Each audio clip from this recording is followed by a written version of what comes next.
Is this Monday your usual day off? No, I just decided to give myself a break. This Monday because in our industry, weekends are usually pretty busy for everyone. Weekends are busier. Some take Monday off.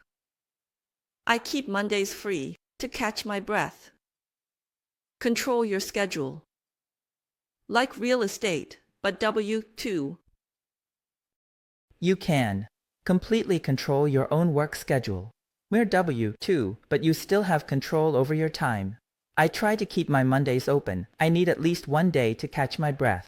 You guys are W-2 but can manage your time. I keep Mondays open to breathe. Why not go 1099? It's not like real estate. Your boss is your only broker. Switching cemeteries needs a new license, even for the same service. Turnover is low, and I can't help clients who already bought a plot.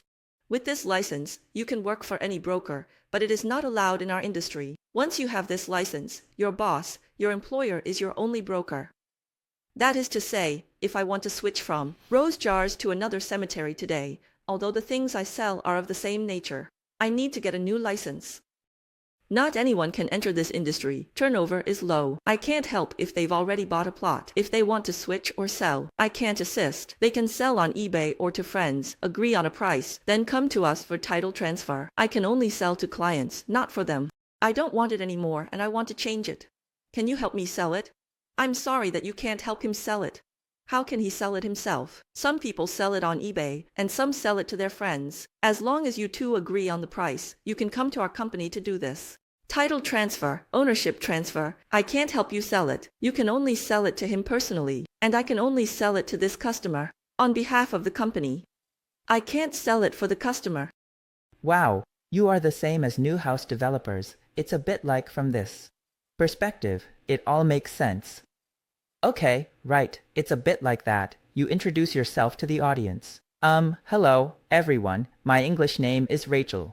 My name is Xiao Rui. I work in the funeral industry. What do you do? I say, you'll need me eventually. Rose Hills is North America's largest cemetery. We call burial plots fudi, meaning a good place for the deceased. We offer full funeral services. It's like when elders said having a coffin at home was good fortune. In the 40s and 50s in China, elders prepared for the afterlife. After the Cultural Revolution, people became superstitious. A blessed land is a piece of land that a person buys when he is alive and will use after his death. We do not call it a cemetery, but it is called a cemetery when a person dies. We also provide a series of funeral services. Okay, the name of the hinterland is the same as that of the favorite. When I was a child, the elders in our area said that when a family is alive, the one who has a coffin at home is called a daughter-in-law. That's right. So actually in the past, in China since ancient times, around the 1940s and 1950s, the elderly would prepare for their own funeral in advance, just like after the Cultural Revolution in the 1950s and 1960s, when the four olds were gradually destroyed. People began to have taboos about this matter. Actually, you remember reading in our history books. You could say that emperors would start building their tombs the moment they ascended the throne, right? They'd keep building until they passed away. So, ancient Chinese people were really particular about choosing a burial site or a fudi that could bless their descendants. They took it very seriously. Okay, you mentioned the idea of blessing descendants. That's interesting. We can talk about that later. I've been wondering if other ethnic groups have similar beliefs about feng shui. But let's get straight to the point. How much does a plot cost over there? So, here in the US, there are basically three types of burial options. There are ground burials, which means the whole casket is buried without cremation. Then there's cremation followed by burial, where the ashes are placed in the ground. Another option is a columbarium, which is what we call an ash wall or mausoleum wall. You know, like the Taj Mahal in India or some Muslim structures where the remains are displayed on walls. So, it's either buried in the ground or placed on a wall. Right now, burying the ashes in the ground is the cheapest option. The average price for a plot is around 8,000 and up. What if the whole official is buried? The entry price is about 18,000 yuan. Okay, then what about hanging it on the wall? It will be more expensive. If it is a whole coffin hanging on the wall of the mausoleum, the starting price is about 22,000 to more than 80,000. If it is ashes hanging on the wall, the starting price is about the same, 21,000. Full casket on the wall is unfamiliar to many in China. due to different customs. Few Chinese buy these placements in our cemetery. It's more common among Catholics and Mexicans. Here, the casket is placed on the wall, resembling a building with multiple levels, up to 6 layers. It's similar to ancient Jewish burials in caves. You usually think of burial as being in the ground, right? But here, it's like a building where the casket is placed on the wall. The wall has different levels, like 1 layer, 2 layers, 3 layers, and so on, going up to a total of 6 layers. From the outside, it looks like a big drawer, but of course, you can't pull it out. It gives off that kind of vibe. There are those handles, but they're not really handles. They're actually where we place the vases. Okay, that reminds me of how in the Bible, it talks about how the ancient Jews were buried in caves. It's basically a cave where they would place the body inside and then seal it with dirt. It's kind of similar to that. So, it's like a cabinet with many compartments, but those compartments are really deep or wide.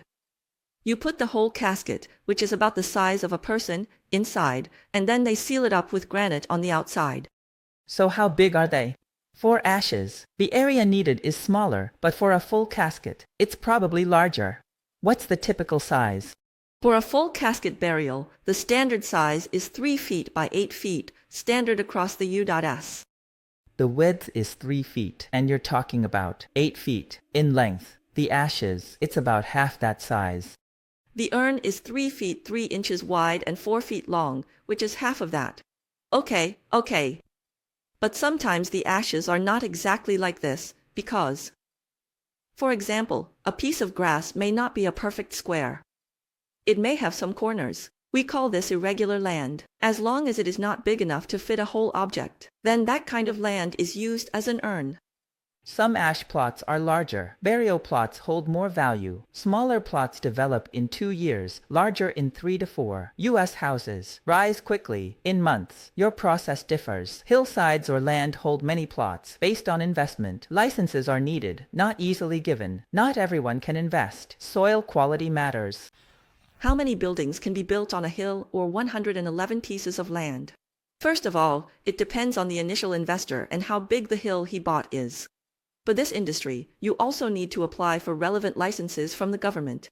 The government does not approve such licenses casually. It does not mean that anyone who has money and wants to invest can do it. From a geological perspective, you also need to consider the soil quality of the mountain and whether it can be used for burial plots. Not every mountain is suitable for that. You know, before we bury each casket, there's usually a concrete outer shell. In Chinese, we often refer to the inner casket as guan, which means the wooden or metal casket. As for the outside, we are now using cement. It is equivalent to putting the coffin in a cement container outside. That one weighs 2,100 pounds. So think about it, and after each coffin is put into the cemetery, there is no space between you and your next-door neighbor. So when the cemetery is completely full, the cement burials are placed next to each other tightly, and tightly packed, so you can imagine that the weight of the burials in the local area will be quite large. So not all mountains or soils are suitable for burial.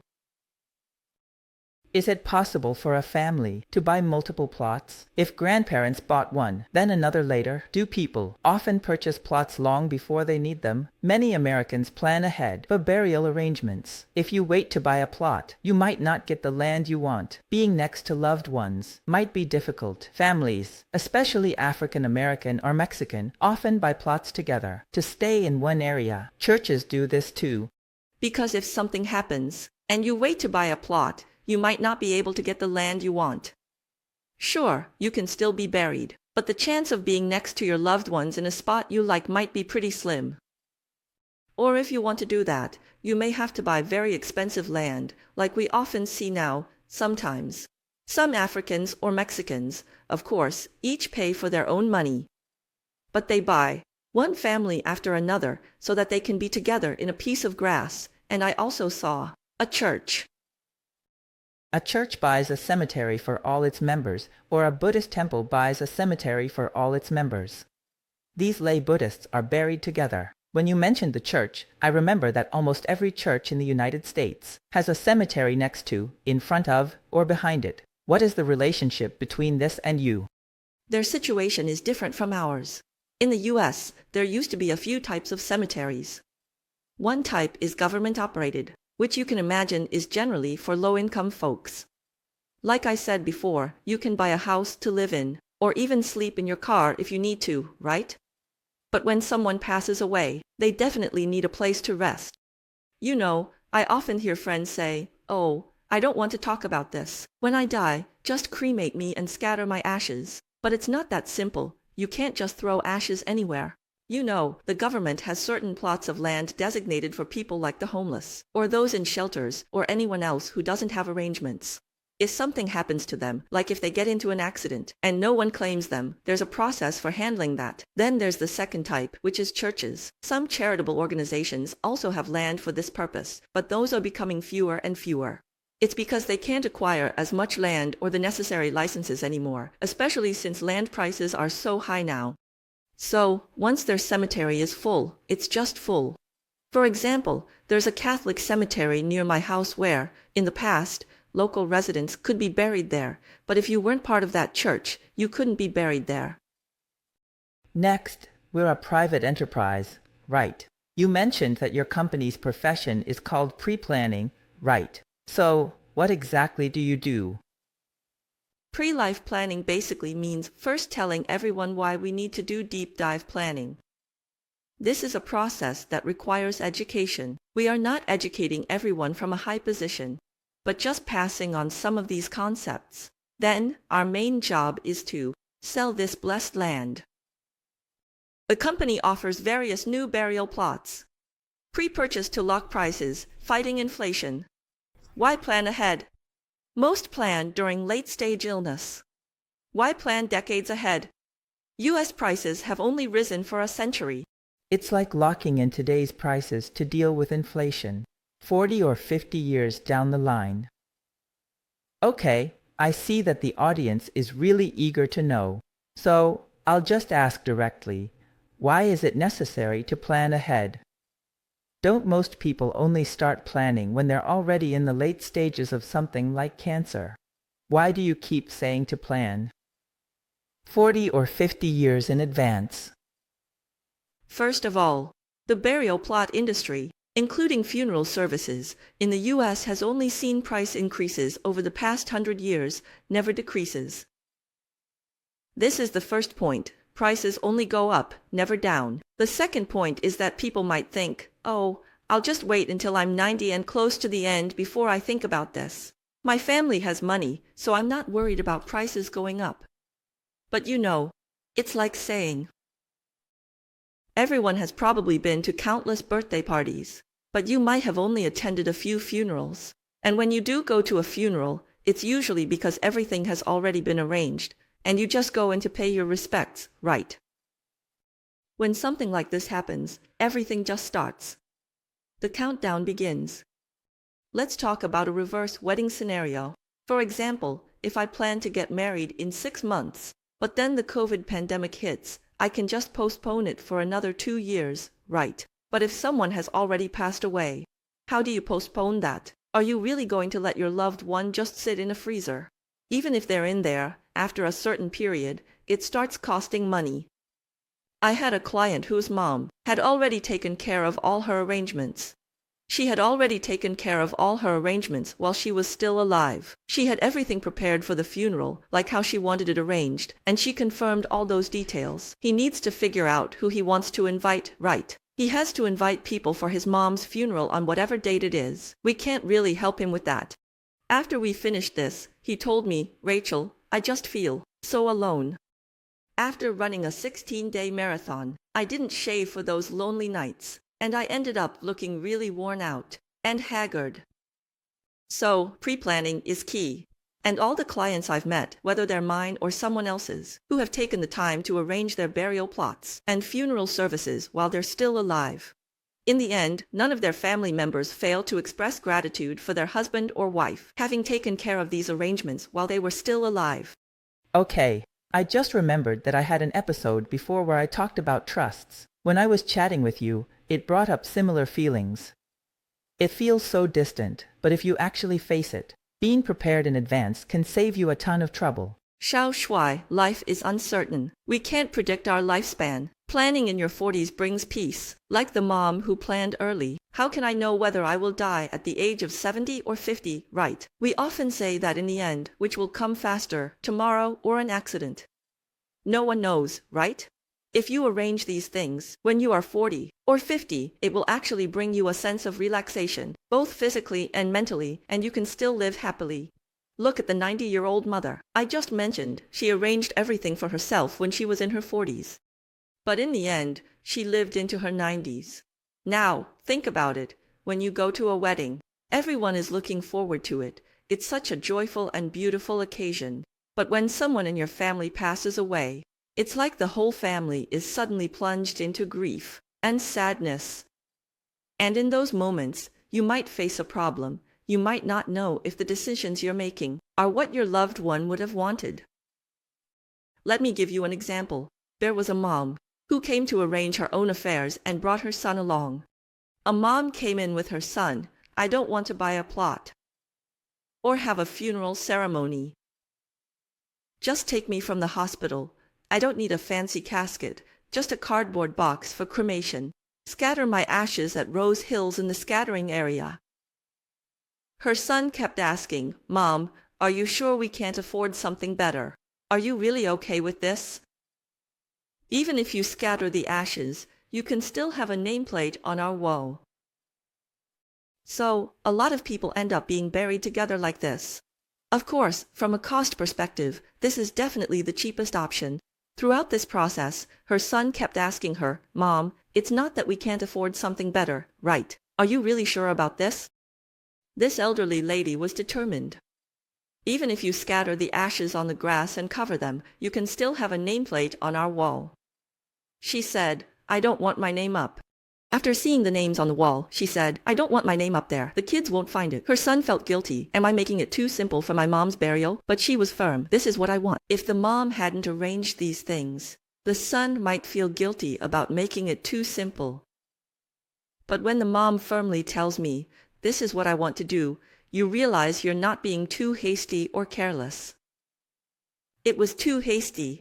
But when the mother came to me in person and told me in person, and after her son repeatedly asked her to do so, she told me firmly that I must do so.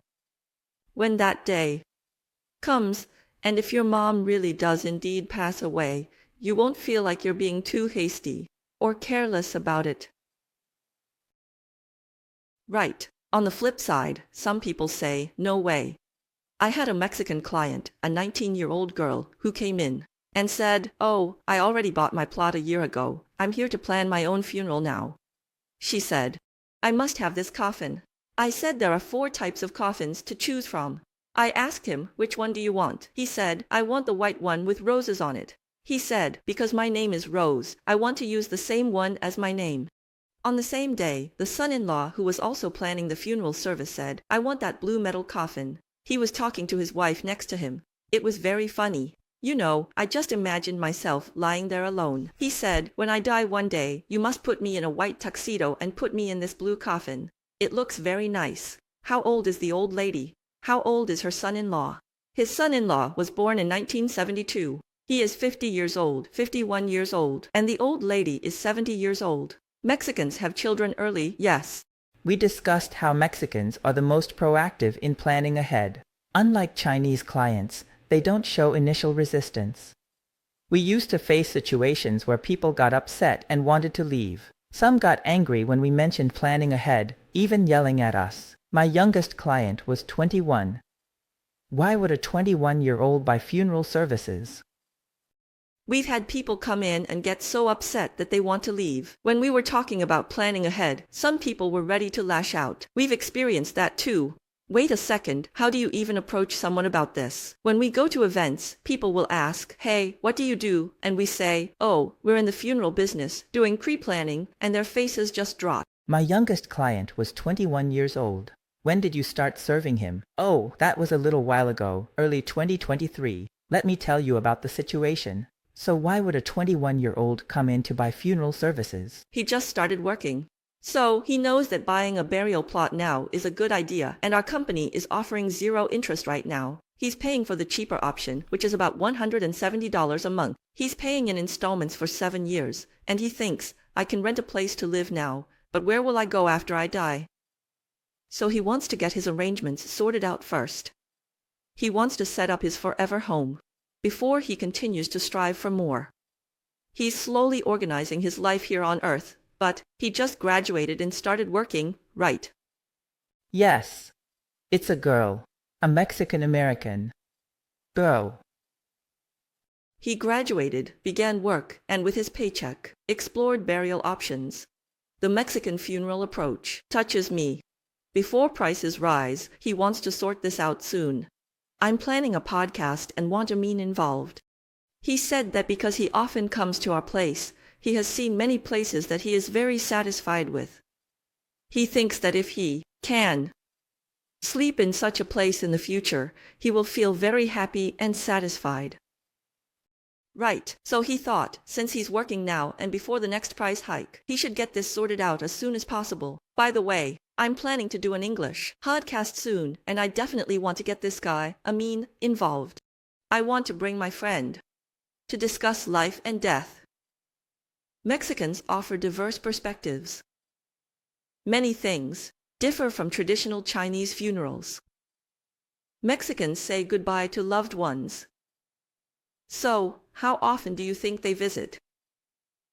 It's really, truly eye-opening. What touches me the most is how, after saying goodbye to someone, you know, Mexicans, I've met so many of them, when they send off a family member, do you know how frequently they come back to visit? The next question about property. The first week, after death, correct? We visit. In 3, 5, or 10 years. Guess. Let me think. For example, we have the Ghost Festival, Qingming Festival, New Year, New Year's Eve. And even in my hometown in Subei, we would visit on days like the winter solstice. What you just counted was 5 times. I think, if you add in birthdays and death anniversaries, I'd guess about once a month. You're saying once a month. I'll tell you, from what I've seen, it's usually once a week. Like if a spouse passes away, or even parents. It's usually the family members. Parents. Kids, right. Oh, they come to visit every 3 days. Do you know why they do that? Why? The reason is that our cemetery is quite large, so for each area, we have designated days to remove the flowers from the gravestones, which is also when we do the lawn maintenance. We take away the flowers that were placed on the gravestones. So if those flowers are left in the vase for a long time without being taken out, they'll just wilt and look bad, right? Exactly.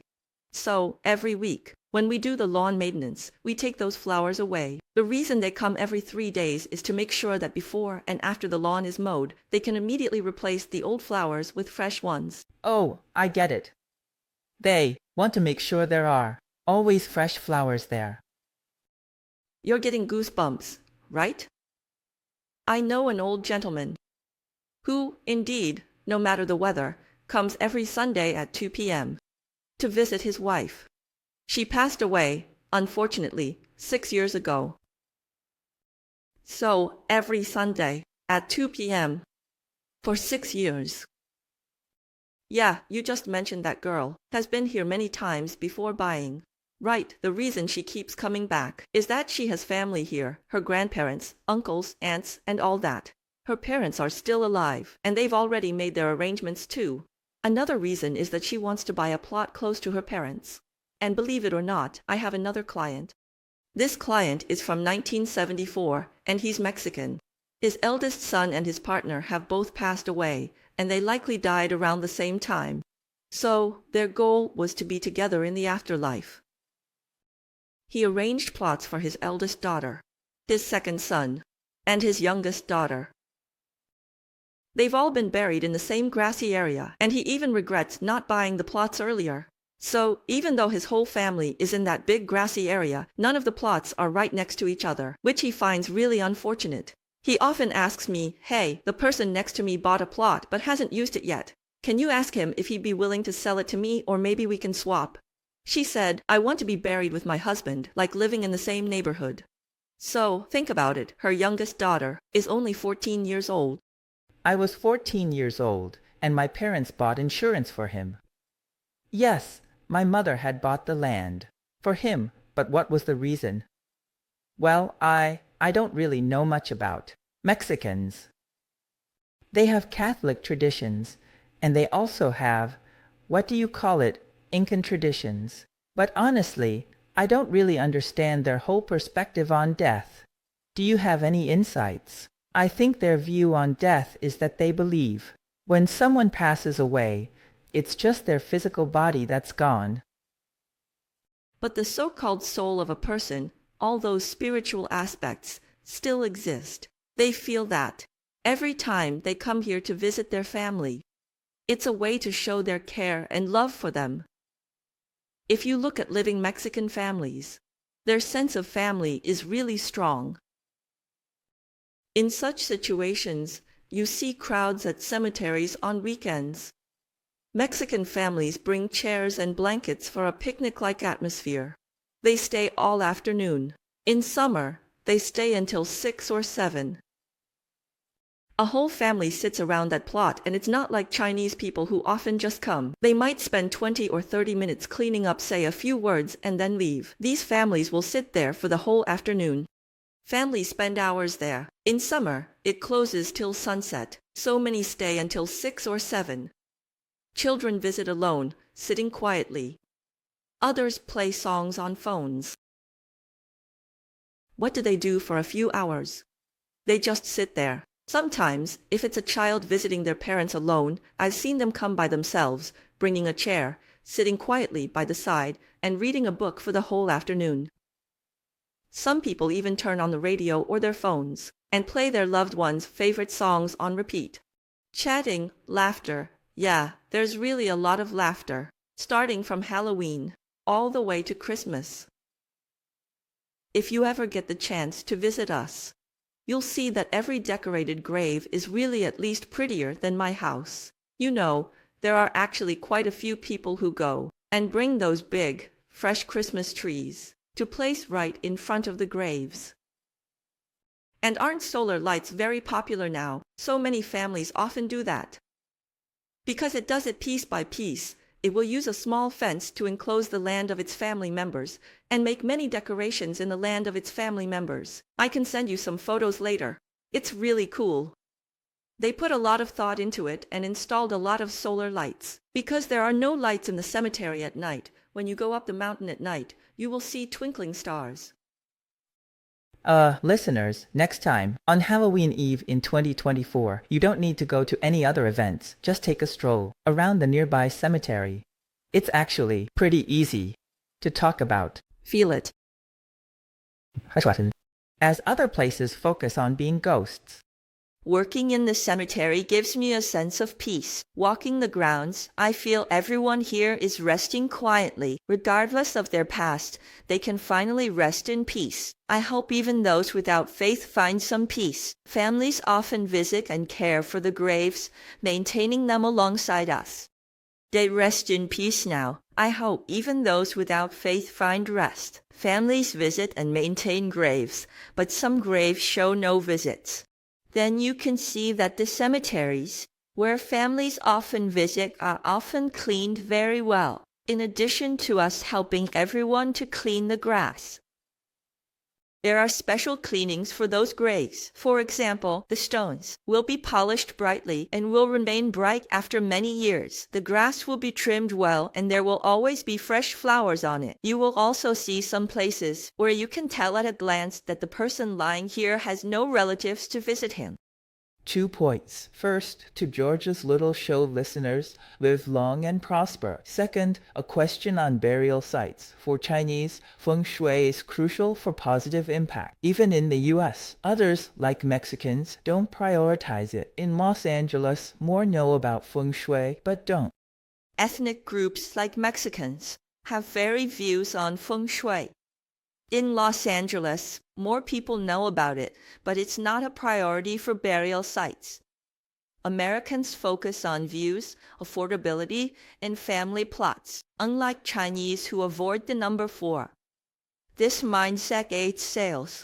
When choosing, feng shui isn't a focus. Plot numbers aren't crucial. Chinese avoid number 4, but Americans don't mind. They prioritize views like mountains, makes, or cities. Next is price, then nearby plots for family, which is important. From a sales view, understanding this helps. Connecting with a Mexican family might bring more relatives. Those are ideal clients. Then there's the price. Can they afford it? They might prefer services in Spanish. Families value being together, and landlords appreciate long-term Mexican tenants. If you come into contact with a Mexican, you may bring a group of families. These are the customers you like. But the problem is that they may prefer Spanish-speaking services. Yes, oh, this hits me. That is, many landlords also like Mexican tenants. Why do they rent for many years, right? They pay rent steadily and quickly, and they don't seem to have the mood to buy a house in the future. Yes, some people. I will use myself as an example. I may buy a house soon after renting. The landlord hates it. Yes, I feel that after a lot of effort to find a tenant, he ends up buying a house after living for 7 or 8 months. For many Mexicans, they don't like to buy houses, but they earn a lot of cash, so they rent houses, which is very convenient and stable. They like to rent houses for both the living and the dead. Everyone likes Mexicans because when you discuss this with them, you will find it very easy. That is, people don't have any taboos or are unwilling to talk about it or avoid it. There are no taboos. Just like I told you, people have already imagined themselves wearing a white tuxedo and lying in a coffin. So what do I have to be shy about? Then his wife told me, hey, if I were to do something here, could I use your chapel? I want to hire a bartender. I said, a bartender? She said, yeah, I want my guests to drink, sing, and dance. I don't want them to cry. I want them to come and celebrate. In my life, I have another question because you just mentioned that some plots are neglected, and you can easily tell which families aren't around or where the whole family has gone. I actually have a question. After all, this cemetery of yours is a private company, right? What happens if one day you guys go under? If your company can't keep running, what then? Even if some smaller cemeteries run out of new plots to sell or become poorly managed, those cemeteries will still exist. In the US, as long as you buy a plot, it's yours forever. Unlike in China, where you only get a 20-year lease. After that, if your family isn't around anymore, it can get pretty complicated. But in the US, once you buy that plot, it's yours forever. U.S. cemetery plots are owned forever, unlike Beijing's 20-year lease. Even if you definitely buy a permanent burial right here. It's not like back home, for example, in Beijing, where you only get a 20-year lease. After those 20 years, you have to renew it. If after those 20 years, your family isn't around anymore, or they've moved away, or you can't get in touch with them, it can get pretty complicated. But in the US, once you buy that plot, you're getting it forever. So, even if no one takes care of this cemetery and it may look deserted, your relatives will not be disturbed. They can still rest peacefully here, and that's the first point. The second point is that in the US, every time we sell a plot, the price includes ongoing maintenance fees. The government charges a fee as a percentage of purchases, like $1,000 on a $10,000 land. This fee is paid to a strictly managed fund. Annual inspections ensure compliance. This is the regulation for this year. The money has to be paid to the relevant government department, and that includes the endowment care for any markers you buy as well. This money is in a government-managed fund. Not just anyone can enter this business. The state conducts strict inspections on us. You can't misuse funds for the deceased. Are we at 40% now? The first burial plot was established in 1914, over 100 years ago. You'll still be able to develop for another 100 years.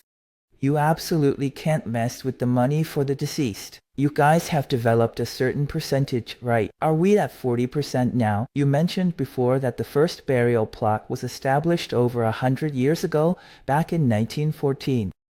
Back in 1914, over 100 years ago, so you can develop for another century. We develop like this. It wasn't always this way. For those who don't work at Rose Hill, they might not pay much attention to this. But if you look closely, people might think, what's the big deal?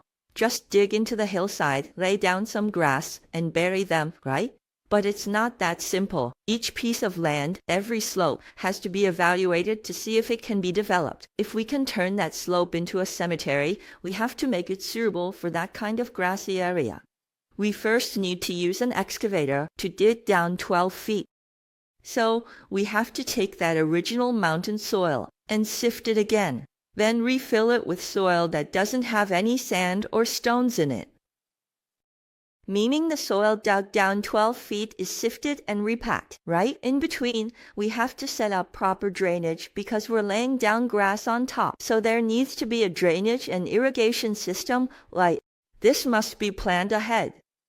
Determine drainage line paths in that grassy area. When burying the coffin, ensure you avoid drainage lines. Avoid hitting a pipe with your shovel. Yeah, so all of this is planned out carefully. It might even be harder than developing houses. You just mentioned hitting a drainage pipe, and what if someone below has a leaky roof? Hence all those concrete coffins. Recently, we've been developing an area where we're precasting those concrete coffins to put in place ahead of time. In California, since 2017, in Los Angeles, each plot can accommodate 2 people. So the way it works is that you have one person below and another above, with a partition in the middle. First, you put the concrete vault in, then you add a layer of concrete on top for the person above. This also highlights something important. As you know, there's a shortage of land. In a typical situation, when people are buried, they're usually laid flat. Okay, there used to be a joke that Americans are all standing in the ground, right? No. Okay, that's a rumor. And I've confirmed it for you. Yeah, because I was collecting some questions in my group before, and people were really interested in this. Oh my gosh, it's so rare. Someone asked me, is this pre-planning industry profitable? And are there any taboos in this line of work? In this line of work, if you have no personal taboos, just be okay with it yourself. I think it's decent, yeah. Is it still okay? Are there a lot of big players monopolizing the industry, or is it mostly local small businesses? Our company's parent company, SCI, Service Corporation International, is a publicly traded company. There are 1,900 cemeteries across the U.S., and including Canada, there are also 1,900 cemeteries, and it's a Fortune 500 company. Okay, got it. So there are indeed some out there. All right, we've talked about a lot, but I just realized there's something really basic we haven't covered yet, which is you as a practitioner in the funeral industry. Xiao Shuai has a large majority of listeners. They're all pretty young. Some listeners are in their 20s and 30s. They're not really familiar with the whole process. For example, what happens after someone passes away in the hospital? What's the next step? What is it? Can you tell us about the whole process after burial? Okay, basically, let's assume that this is a person who did not have a life plan. After a death in a hospital or hospice, if a doctor signs the certificate, make the first call to the funeral home for pickup. At home, call police to confirm natural causes, then contact the funeral home. We arrange FSC. You call them, and we refer to that as the first call. After that first call, we'll arrange for a vehicle to go to the hospital or hospice to pick up the body. Now, if the person passed away at home and there wasn't a licensed medical professional present, you'll need to call your local police department to have them come and confirm that the person died of natural causes and not from an accident. After the police come and sign off on that, you follow the same process. You call the funeral home you want to go to and have them come pick up the body. Once the body arrives at our facility, since our company is very professional and the process is really clear, we'll assign something called an FSC, which stands for Funeral Service Counselor. This counselor will be there to support the family and help them through everything until the burial. A funeral service counselor will support the family through everything until the burial. First, we help set up a meeting with the arranger, usually 2 to 3 days after the passing. The arranger will ask questions like how many death certificate copies you need, as it's issued by the county. Pre-planning is crucial. Be clear about your assets, bank accounts, property, stocks, etc., as these may need a death certificate. Opening accounts is easy, but closing them after a death can be difficult. Request multiple death certificate copies. Plan ahead for accounts. Identify assets needing a death certificate. Closing accounts post-death is tough. How many bank accounts do you have? Properties, stock accounts, etc. These may all need a death certificate to close in the future. It's easy to open an account, but closing one is difficult, especially after death. Right, so besides that, they'll also discuss whether you want a burial or cremation. If you decide on burial, have you picked a plot? We can help you choose. The same goes for ashes. After cremation, do you want a plot, a columbarium, or to take them home? Others prefer a sea burial. Consider details like makeup, hair, or clothing changes. Do you want that kind of funeral service? Discuss sea burials with the arranger. Consider makeup, hair, and clothing. Choose between a traditional service with an open casket or a memorial with a closed casket. Do you want to do her hair? Do you want to change her clothes? If you're changing her clothes, you need to think about what you want your mom to wear when she goes, what jewelry she should have, and how to make her look nice. Do you and your family want to have a funeral service for her? Whether you want to do a funeral service or a memorial service, there are 2 types. The coffin is half open to reveal the face, so that others can come and see his appearance. It is called a funeral service. The memorial service is to say goodbye to the body, and the service is to cover the coffin, which will be placed in the hall. But the lid is closed, so you can't see the person inside. That's called a memorial service. So which one do you want to do? How long do you want it to last? How many people do you want to invite? What size chapel are you thinking about? And do you have any other ideas, like if you want a band or if you want to invite friends to perform or anything like that? Then about the marker for your family member's stone, what design? If one has passed, both names. Engrave living name, leave date space. Or leave blank. Decide now. This feels overwhelming, doesn't it? It's a lot to process. You can either leave the whole half blank or make a decision about what you want, choices you need to make immediately. Hearing all you said is overwhelming, isn't it? Feels like pressure, right? There's so much info packed in, I'm trying to process it. You mentioned rituals, burial plots, and casket choices, right? Life and death are more than a cycle. Key moments include marriage, buying a house, and what happens after someone passes away. This involves buying a burial plot or a half room for the afterlife. A friend in AI mentioned electronic screens and devices. Buying a burial plot and a half room for the afterlife. Many places now have electronic screens and devices. Is the gravestone industry using electronic features? Gravestones lack electronics due to no electricity. I don't know about the tombstone industry. Are there any electronic facilities, screens, or AR/VR? There is no tombstone. Right now, there is no reason. There is no electricity on the grass in the tomb. So you can only How long can solar energy last? Yes, there are many more to come. There are also things we haven't talked about, like the flowers on the hearse and what kind of casket you choose. I think especially when it comes to cremation, I often wonder if I were a guest, what would I be concerned about? When do I start to feel conflicted? For example, if it's a cremation, I really get hung up on the cremation casket. Because for a cremation casket, you're going to need it for the cremation, right? So what options do you have at that point? A cardboard box is a paper box. The cheapest option. Choose a cremation casket designed to burn with the body, made from flammable materials. In different price ranges, renting a casket is a good option. You can also choose a rental casket for a funeral.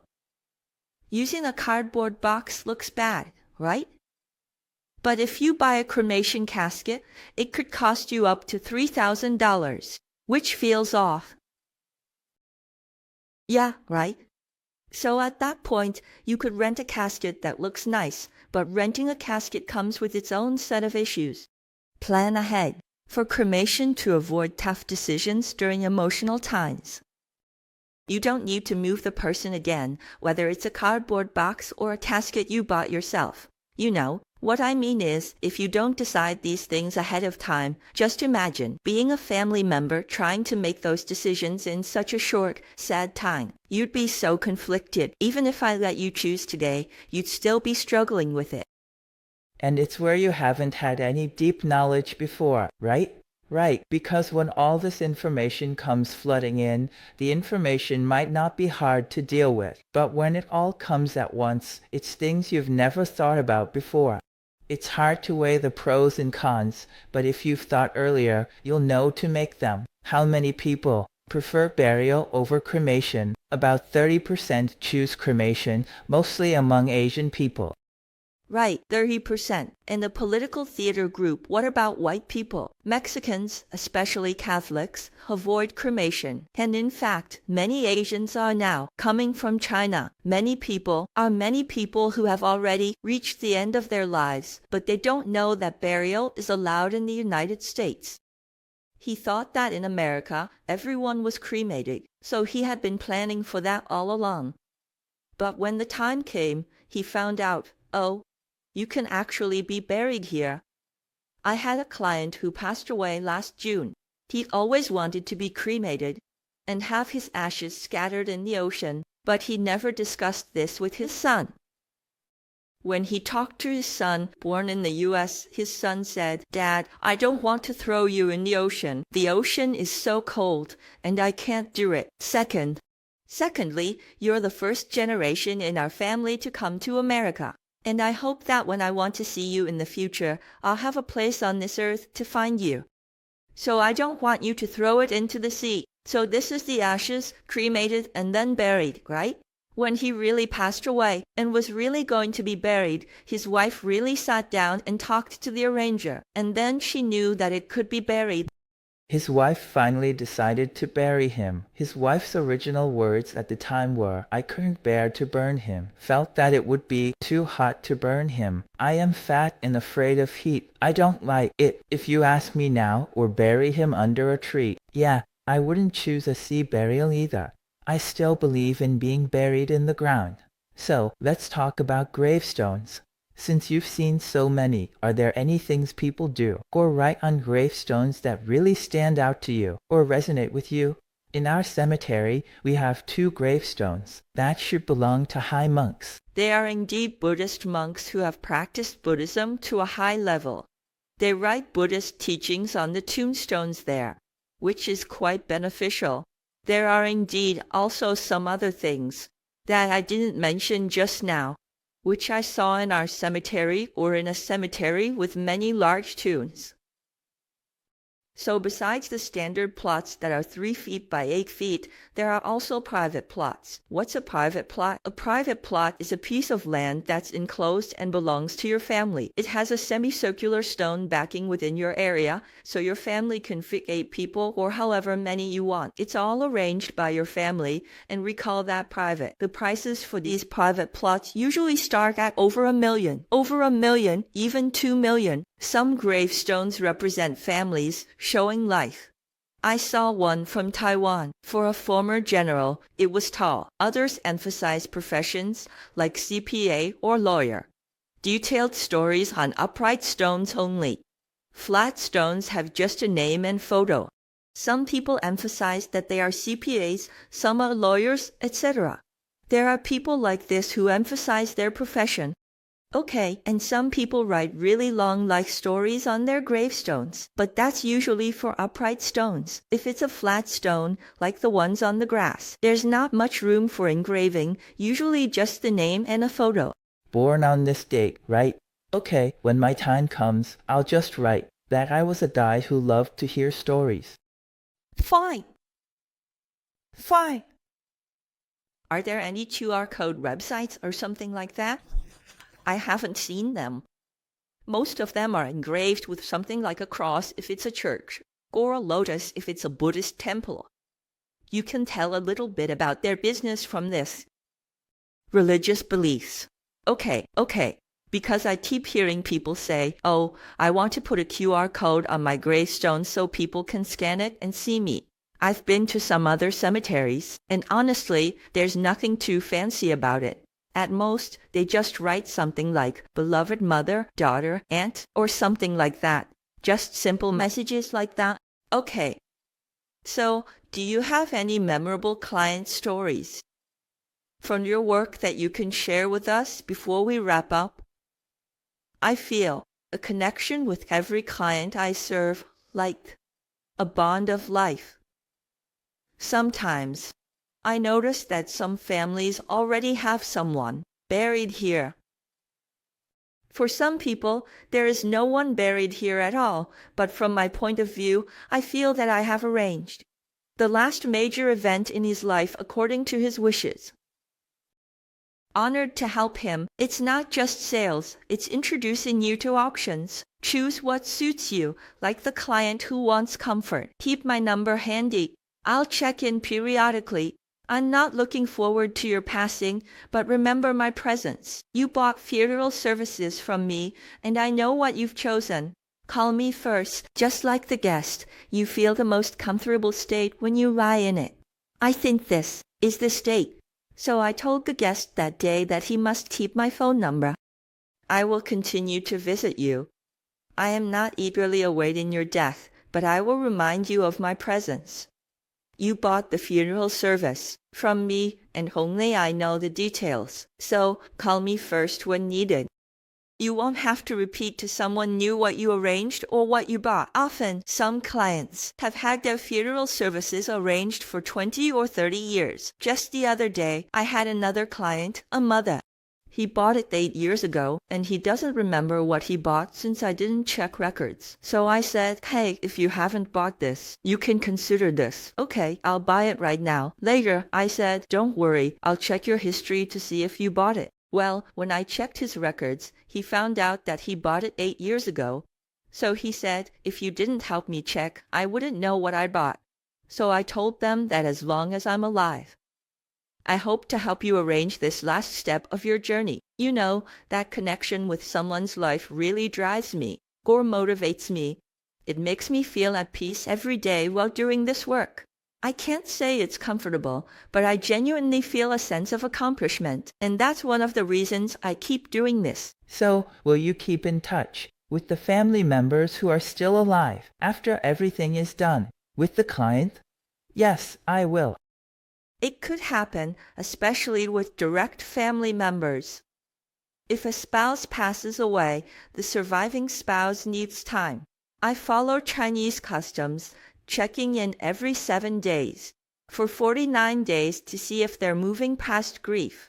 Afterward, the gravestone isn't installed immediately. I follow up until the gravestone is installed. Because after you finalize the arrangements, the gravestone design has to be submitted and the production takes time. So I keep following up until the gravestone is properly installed. Is it confirmed that it's installed properly? Also, if the whole casket is buried, will the grass on top be disturbed? They lay new grass. It may grow well or take time. I check the grass. Families visit often in the first 49 days. A messy lawn affects our image and feelings. Everyone is grieving, so I ensure they aren't bothered. I monitor graves. Depth is 12 feet for burial. Any specific requests like 3014? No, not really. It really affects the client's emotions. Everyone comes in already carrying their sadness, so I don't want to add to their burdens with these little earthly matters. That's why I usually pay attention to the conditions of their graves, checking to see if there's anything I can take care of before they even notice it. So, you just mentioned that the depth needs to be 12 feet, right? The hole has to be dug 12 feet deep to place the casket in. Do people ever have specific requests about that number, like wanting it to be something like 3014 or anything? No, not really. No, there are standards for this. Right, okay. When he talks about checking in with living clients from time to time, I think that's important. Oh, it's not really called a follow-up. It's more like giving them a reminder after the arrangements are made. I think that's a good thing. It's pretty hard for a lot of Chinese people to understand. How should I put it? It's just one. The funeral advisor would call me from time to time to remind me about the funeral. No, he doesn't remind me about the cemetery and the funeral, but he just calls to ask if there's anything I need. Like, what do you think? At that time. There will be things that need to be followed up within these 49 days. As you just told the organization, we will ask you to call him from time to time to remind him, just like a friend, just like a good friend, to have a meal and chat about things that have nothing to do with the cemetery. So, over time, it really starts to feel like a friendship. Like when one of their kids goes off to college or gets married, or even during those Mexican holidays. Just the other day, I had a client who hadn't been by in a while. They decided to come by on a Sunday to visit the grave and called me up to ask if I was at the office. I said I was, and then they came by around 2 p.m. and brought me lunch. Yeah, it feels more like a friendship. A connection you get the industry, care about them. How did it all start? I started it myself. First of all, I've been curious about life and death since I was a kid. I've never been shy since childhood, often going to Babayashin. It felt cool, and I liked it. Walking in Babayashin Revolutionary Cemetery, I read the epitaphs. When my dad passed away suddenly, I was overwhelmed without arrangements. Everyone leaves a trail to learn from. I don't want my family to face that. It was sudden. I had no prior arrangements and felt flustered. I believe everyone leaves a trail to learn from. My dad's passing brought pressure and chaos, and I don't want my family, especially my sister or friends, to face that. Doing this work felt important, leading me to it. Initially, I wanted to be an arranger, not in sales, to help families during sorrowful times. My dad's passing brought pressure and chaos. I don't want my sister or friends to face those issues. Doing this work felt important, which led me here. Initially, I wanted to be an arranger to help families during sorrowful times, but the only opening was for an end-of-life planning consultant. I felt this work was important. I wanted to arrange, not sell. But only end-of-life planning was open. Discussing end-of-life planning versus arranging. Newcomers find clients clear-headed about afterlife. I took the end-of-life planning consultant role, as it was the only opening. Planning clients are clear-headed about. End-of-life planning versus arranging. Clients are clear-headed. Right side is for pre-planning, left for at-need situations. We chat and joke on the pre-planning side, while the other side is more somber. As an arranger, you deal with families facing loss. You might meet 3 families in a day. In our office, the reception is split, right for pre-planning, left for at-need situations. The left side is somber, dealing with families facing loss. Arrangers meet up to 3 families a day, a tense and stressful role. Decisions can lead to sibling conflicts, creating a tense atmosphere. Clients often cry, highlighting the pressure in this work environment. Very unhappy, that's for sure. So, definitely the difference is that when you are an arranger, you are facing the situation of death in the family. Therefore, whether it is the sadness, brought to you by the guests or whatever, if you think our arrangers, have to meet 3 groups of people a day. It's always this really tense and stressful situation. Sometimes, when it comes to making decisions, siblings might end up in a heated argument, not to the point of fighting, but there can definitely be conflicts, and the atmosphere can get pretty uncomfortable. In those situations, you might see clients sitting there just crying and crying. So, the pressure in that work environment is definitely much greater than what I experience. Yes, so my pressure is how? Can I follow someone? Why is it taboo for someone who is taboo about this matter or has never thought about it to come to you to talk about this topic? No, if someone comes to me, it's not a taboo, but for some things I still have to go out and find them, right? I still have to go out and meet new people, new customers. So before I talk to you about this, you may have never thought about it. Being open, and in media, you accept things from different angles. Many clients struggle to start this conversation, which pressures me. Funeral directors come after arrangers handle processes, and paperwork then execute everything. They handle the funeral process. This includes venue setup, flower arrangement, guest timing, hearse transport, and burial coordination. Our director has each family member place a flower on the casket before it's lowered. The funeral director set up the hall, flower arrangement, guest timing, hearse transport, and burial coordination. Our funeral director ensures each family member places a flower on the casket before lowering. Everyone watches the casket slowly lower, then places dirt on top. The process is solemn. After everyone places their flowers on the casket, they watch as it's slowly lowered into the ground, each shoveling the first handful of dirt on top. That whole process is really quite solemn.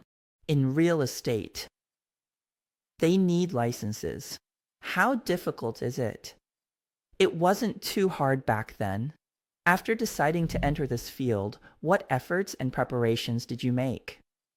I went through their training, but there are a lot of specialized terms in this industry.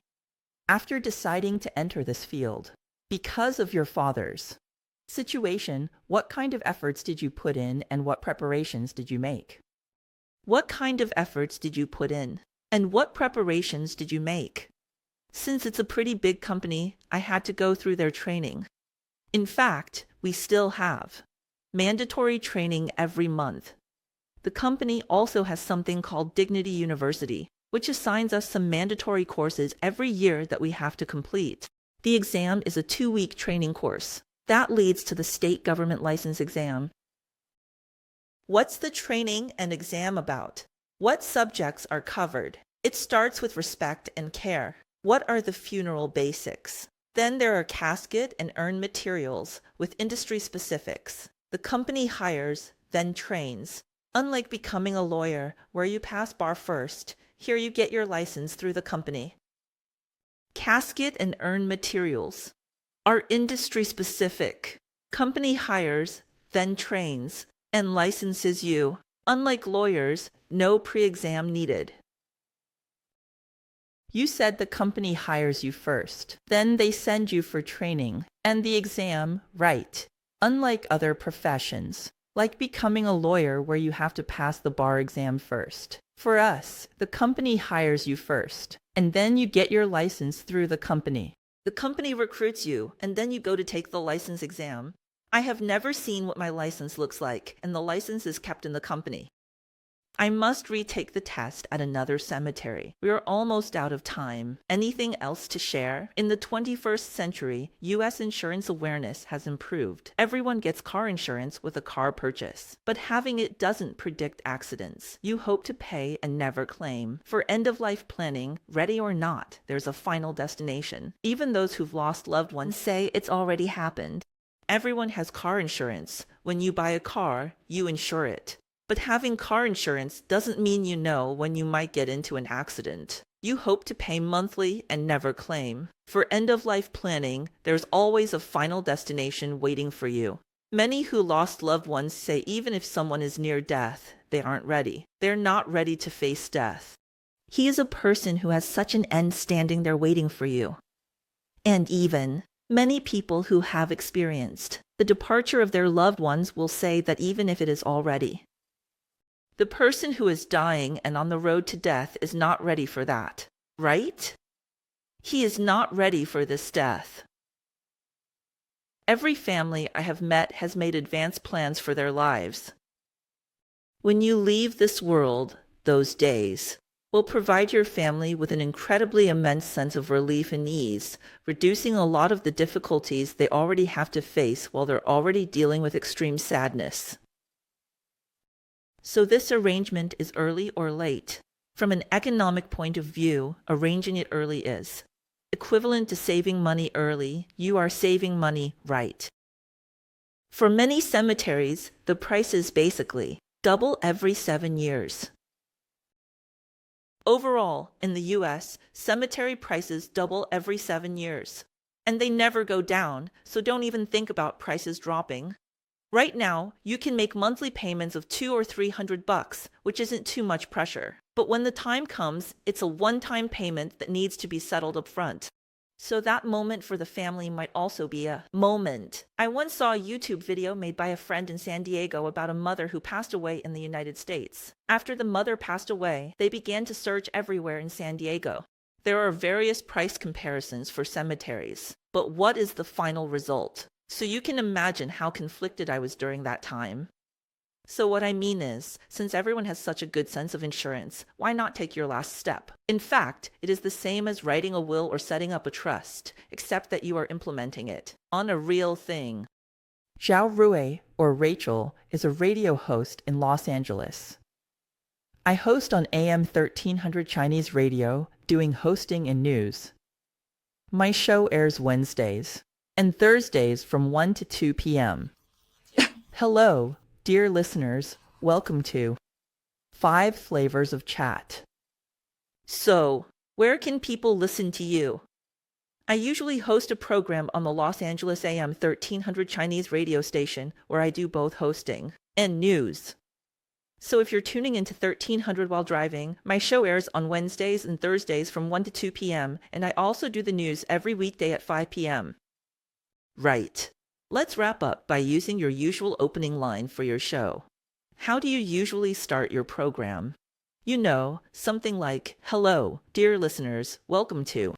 My show is called 5 Flavors of Chat, and it's all about the quirky things we encounter in our lives here in Los Angeles. I usually have another co-host with me, so our opening typically goes like this. Good afternoon, dear listeners tuning in on the radio. Welcome to 5 Flavors of Chat on AM 300 Chinese radio, airing every Wednesday at 1 p.m. I'll be your host today. Zhang Rui. That's great.